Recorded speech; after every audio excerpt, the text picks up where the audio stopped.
ప్రభుత్వానికి నిజంగా చిత్తశుద్ధి ఉంటే దీని మీద డీటెయిల్డ్ చర్చ జరగాల్సినటువంటి అవసరం ఉంది. అది కూడా ఇప్పుడే కాదు, ఇప్పుడు ఆ డాటా దానికి సంబంధించినటువంటి వివరాలు ఎవరి దగ్గర కూడా లేవు. తప్పకుండా మేము ఈరోజు చర్చకు అవకాశం ఇవ్వండి, మేము చర్చిస్తాం.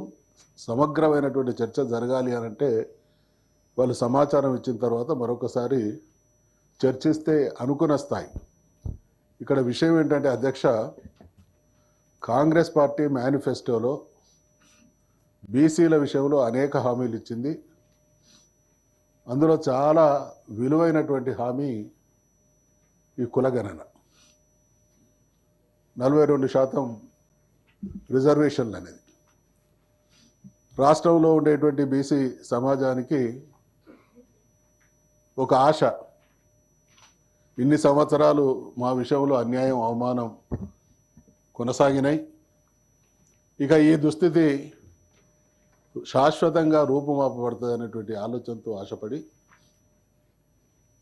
వారి నిర్ణయానికి అనుగుణంగా ఆశించిన విధంగా కాంగ్రెస్ పార్టీ అధికారంలోకి వచ్చింది అధ్యక్ష.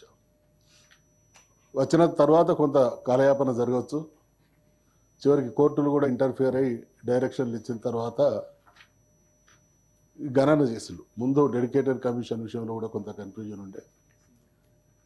ఇంత జరిగిన తర్వాత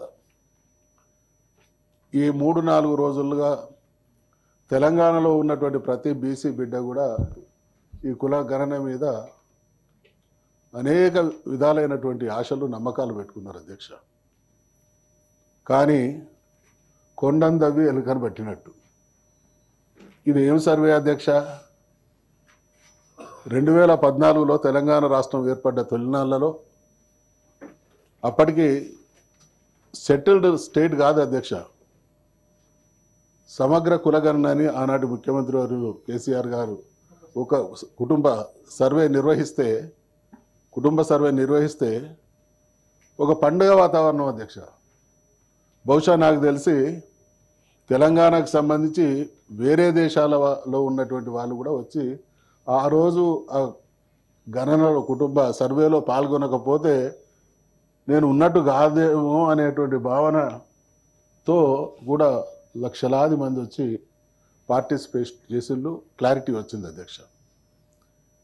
వాళ్ళు ఆ రోజు మరి జనాభాకు ఈరోజు ఈ సర్వే తర్వాత చూస్తే బీసీ జనాభా 20 లక్షలు తగ్గింది అని రాష్ట్రం మొత్తం గగ్గోలు పెడతా ఉన్నారు అధ్యక్ష. ఇది మామూలు విషయం కాదు.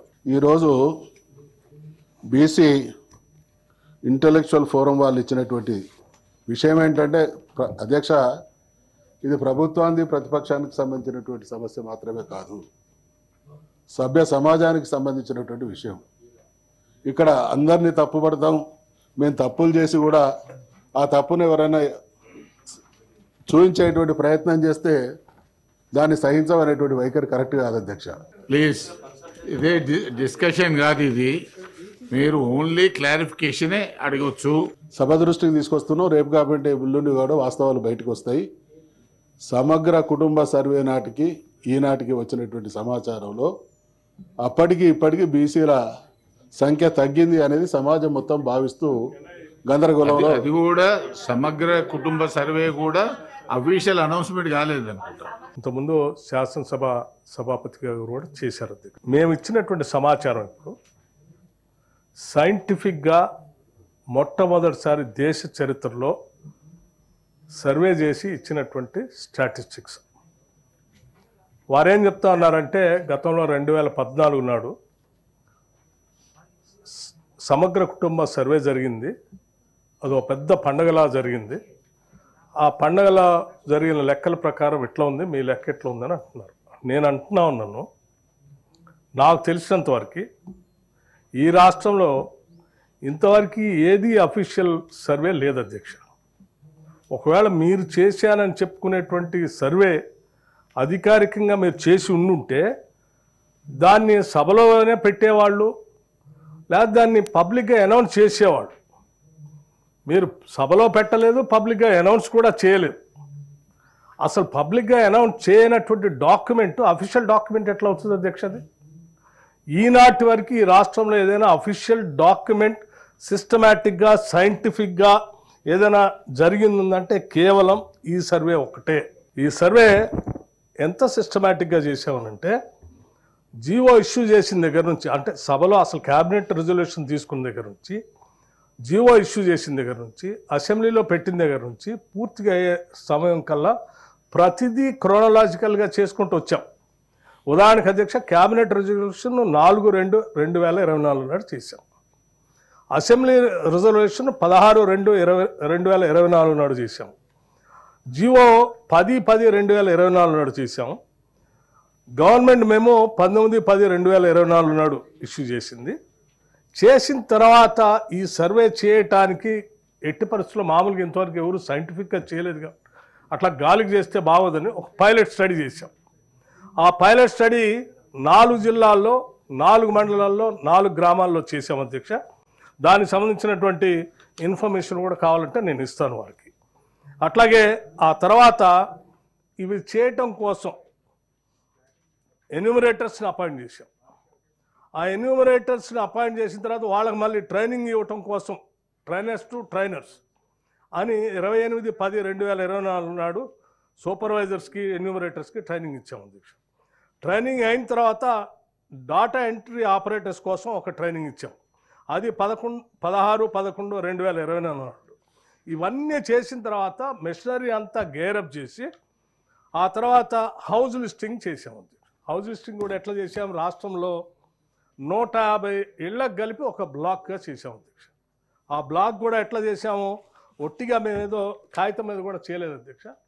150 ఇళ్ళు లెక్కగట్టి ఆ లెక్క కట్టినట్టు విధంగా మ్యాప్లో ఎట్లయితే సరౌండింగ్ చేసామో 150 ఇళ్ళకి, అట్లా రాష్ట్ర వ్యాప్తంగా 150 ఇళ్ళకి ఒక బ్లాక్ చేసాం.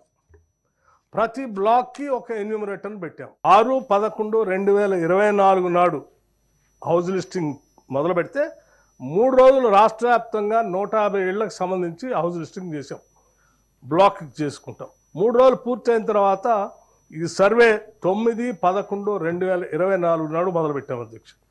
ఈ మొదలుపెట్టిన సర్వే ఇది పూర్తిగా కంప్లీట్ చేయటం కోసం 25/12/2024 కల్లా కంప్లీట్ చేశాం. చేసిన దాన్ని మళ్ళీ డేటా ఎంట్రీని 20/11/2024 నాడు మొదలుపెట్టి 25/12/2024 కల్లా డేటా ఎంట్రీ కంప్లీట్ చేశాం. ఈ చేసినటువంటి డేటా ఎంట్రీ సబ్మిషన్ ఈ క్యాబినెట్ సబ్ కమిటీకి 2/2/2025 నాడు ఈ ప్లానింగ్ డిపార్ట్మెంట్ వాళ్ళు డేటా ఎంట్రీ చేసిన మొత్తం ఇన్ఫర్మేషన్ని క్యాబినెట్ సబ్ కమిటీకి సబ్మిట్ చేసింది. క్యాబినెట్ సబ్ కమిటీ మొత్తాన్ని తీసుకొని వాళ్ళంతా స్టడీ చేసి దాన్ని క్యాబినెట్కి మొత్తాన్ని ఈ క్యాబినెట్ సబ్ కమిటీ రిపోర్ట్ కూడా అందించింది. ఆ అందించిన రిపోర్ట్ ఆధారంగా మొత్తం క్యాబినెట్ అప్రూవ్ చేసిన తర్వాతనే ఇవాళ 4/2/2025 నాడు, అంటే ఏ రోజైతే మేము క్యాబినెట్ రిజల్యూషన్ చేశామో 4/2/2024 నాడు క్యాబినెట్ చేసిన రిజల్యూషను ఇవాళ కరెక్ట్గా 4/2/2025 సంవత్సరం లోపల దీనికి కావాల్సినటువంటి సమాచారం అంతా కూడా చాలా సిస్టమేటిక్గా సర్వే చేసాం అధ్యక్ష. ఇది గాలికి చేసినటువంటి సమాచారం కాదు. ఎవరైనా పొరపాటున ఇది సక్రమంగా చేయలేదు ఆ రోజులాగా చేసినట్టు అంటే కరెక్ట్ కాదు అధ్యక్ష. నేను దానికి సంబంధించిన సమాచారం కూడా చెప్తున్నాను, వారి దృష్టికి కూడా తీసుకొని వస్తున్నాను. ఈ పైలట్ సర్వే 4 జిల్లాల్లో ముందు చేశాం. ఇదేమైనా సరిగా సక్రమంగా జరగలేదని మీకు ఏమైనా అభిప్రాయం ఉంటే నేను మళ్ళీ ఒకసారి 4 జిల్లాల్లో, ఆసిఫాబాద్ జిల్లాలో కౌటగూడ అనేటువంటి గ్రామ పంచాయతీలో ఆసిఫాబాద్ మండలంలో ఆసిఫాబాద్ డిస్టిక్లో చేశాం. అట్లాగే సుల్తాన్పూర్ గ్రామ పంచాయతీ అలంపూర్ మండల్ జోగులాంబ గద్వాల్ డిస్టిక్లో ఒక ఊర్లో చేశాం. ఆ తర్వాత నార్సింగి మున్సిపాలిటీలో ఆర్ఆర్ డిస్టిక్లో చేశాం. ఆ తర్వాత అన్నవరం గ్రామ పంచాయతీ కొణిజర్ల మండలం ఖమ్మం డిస్టిక్లో చేశాం. ఇవన్నీ చేసిన తర్వాత ఒక అవగాహనకు వచ్చిన తర్వాతనే మళ్ళీ ఈ చేసే ప్రక్రియ అంతా ఏదో మనం 4 గోళ్ల మధ్యలో కూర్చొని చేస్తే బాగుందని రాష్ట్ర వ్యాప్తంగా ఉన్నటువంటి అన్ని జిల్లాల్లో హెడ్ క్వార్టర్లో స్టేక్ హోల్డర్స్ మీటింగ్ పెట్టాం.